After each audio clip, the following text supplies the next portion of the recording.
You're listening to international investment advisor Doug Goldstein on the Goldstein on Gelt show, the financial show where we'll talk about how you can make the most of your money. With all the confusing financial chatter bombarding you each and every day, Goldstein on Gelt will give you the practical information you want and need about living a financially stable life. Here's your host, money maven Doug Goldstein. Okay, we are back. We are talking to Jane Edison Stevenson, who is the vice chairman of Korn, Ferry International. She's based in Atlanta, and she's written a groundbreaking book with Bilal Kaafarani called Breaking Away, which came out in April, published by McGraw Hill. Jane, it's a pleasure to have you with us. Thank you. It's great to be here. The subtitle of your book talks about innovation leadership. Could you just tell me what is innovation leadership?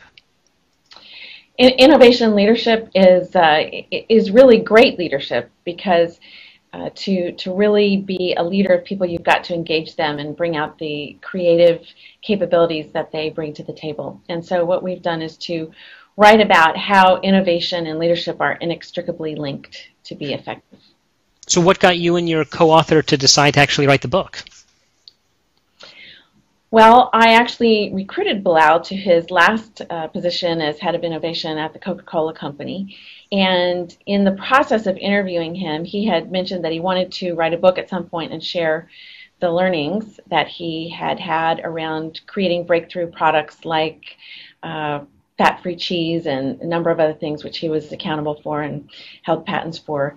And I had always had a goal to write a book as well, and in 2009 I decided to take a sabbatical, and Bilal said, you know, it would be great if on your sabbatical we worked on writing a book and you brought to bear 26 years of leadership assessment and selection and seeing what happens there, and I put my in the trenches, having been an innovation leader, to work, and we created a real framework, and so we did. Is there something new these days about leadership that is new compared to, let's say, 50 years ago, or do we learn from what the people did 50 years ago?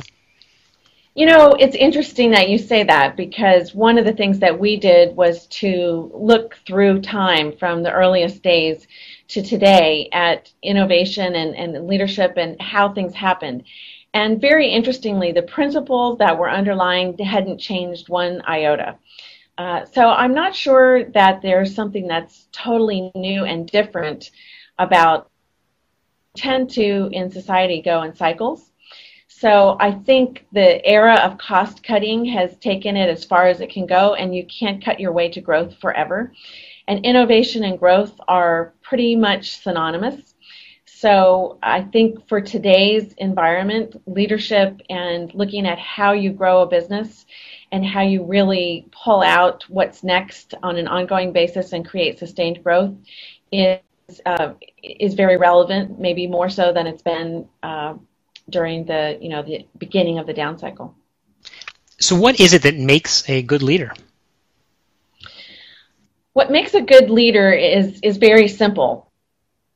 Create that, I think, varies depending on the person, but what makes a great leader is somebody who has a vision that he or she convinces others can be achieved, and then is able to really bring out all the capabilities through the team to achieve that.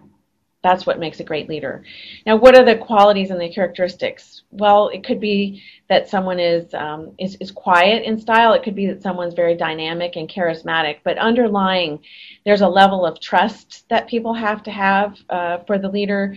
There's an ability to communicate and to articulate a vision that people understand and can relate to. And there needs to be an understanding of what drives the business to be effective. And then there are a lot of other intangibles. We spend a whole chapter on leadership characteristics and then actually break it out into specific leadership characteristics for different types of innovation. And each company's business strategy is going to use the different elements of innovation in different ways.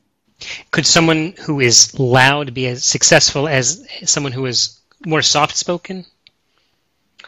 I think it's really less relative to either or. I think being true to who you are is pretty important. I don't find in the work that I do that someone who's innately shy who tries to be bombastic is necessarily successful, or vice versa.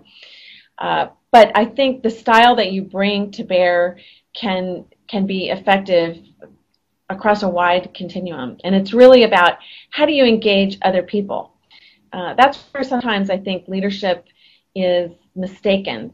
It is often the front and center, but the most effective leaders are the ones that engage other people in a way that makes them something they would not be without the leader in place.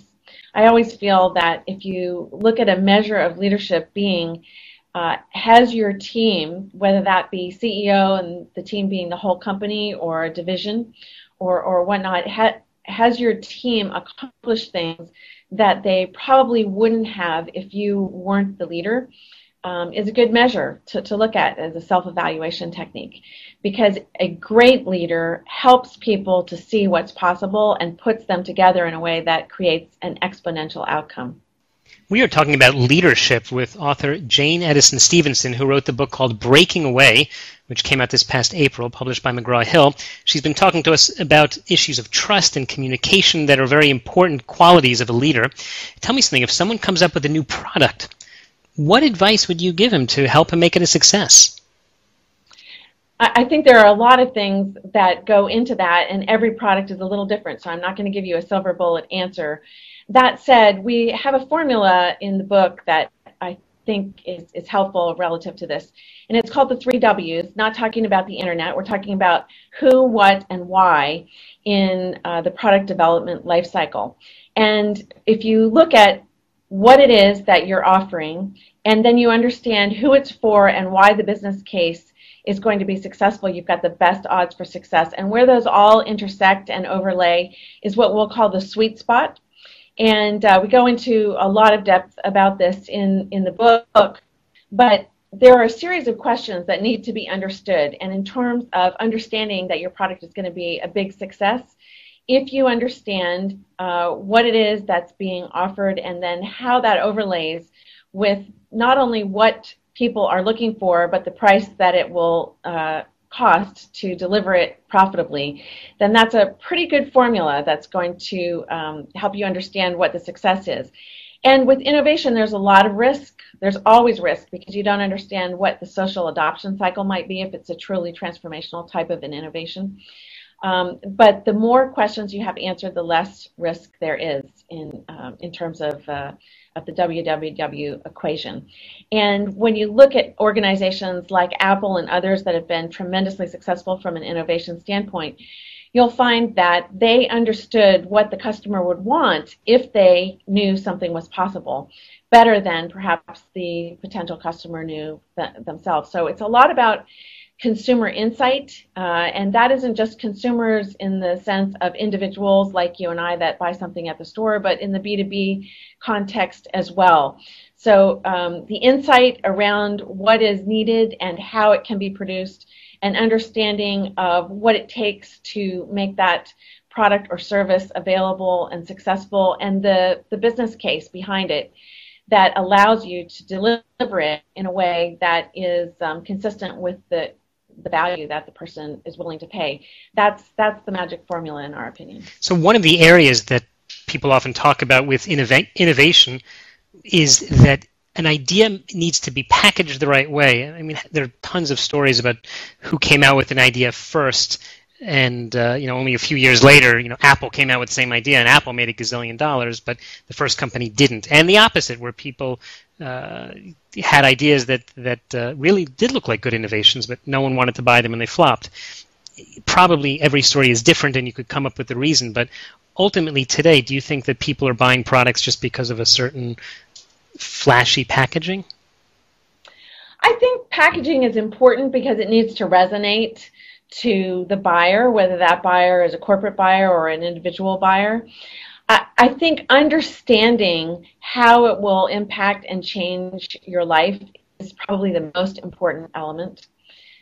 So whether that's just looking at the packaging or hearing something or through word of mouth, I think viral communications through Facebook and LinkedIn and Twitter and all of these mechanisms is having a huge impact on how people think about new products and offerings and services, and how people engage in utilizing those techniques is also very, very powerful.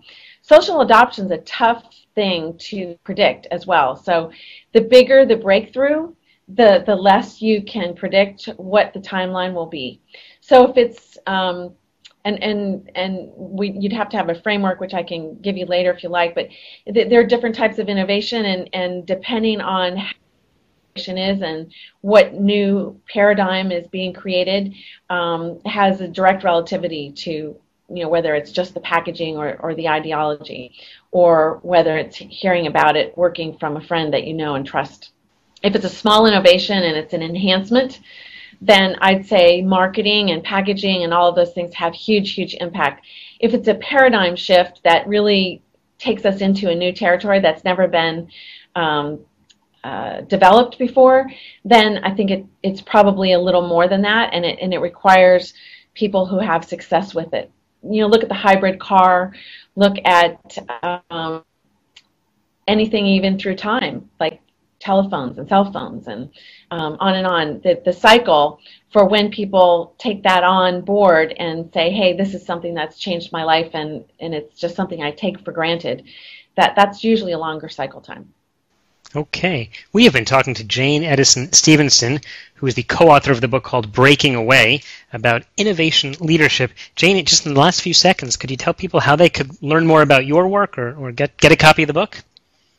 Absolutely. Well, you can get the book on any online or bookstore, so Barnes & Noble, Amazon, any of those. So it's widespread. We have a website called www.breakingawaythebook.com, which has a bunch of information and interviews and other things on it that might be worth taking a look at as well. And there's reviews on most of the online sites as well. Great. And all of those reviews that I have looked at have been fabulous. Jane Stevenson, thanks so much for talking with us today. Terrific. Great to be here. You've been listening to the Goldstein on Gelt Show with money maven Doug Goldstein. Doug's weekly radio show is heard around the world, but if you miss it, you can download the podcast at www.goldsteinongelt.com. The Goldstein on Gelt Show gives you up-to-date financial ideas so you can get on the path to financial freedom. If you'd like your questions answered on the air or off, send Doug an email to doug@profile-financial.com. It's your money for your future, so join Doug every week to build your wealth on the Goldstein on Gelt Show.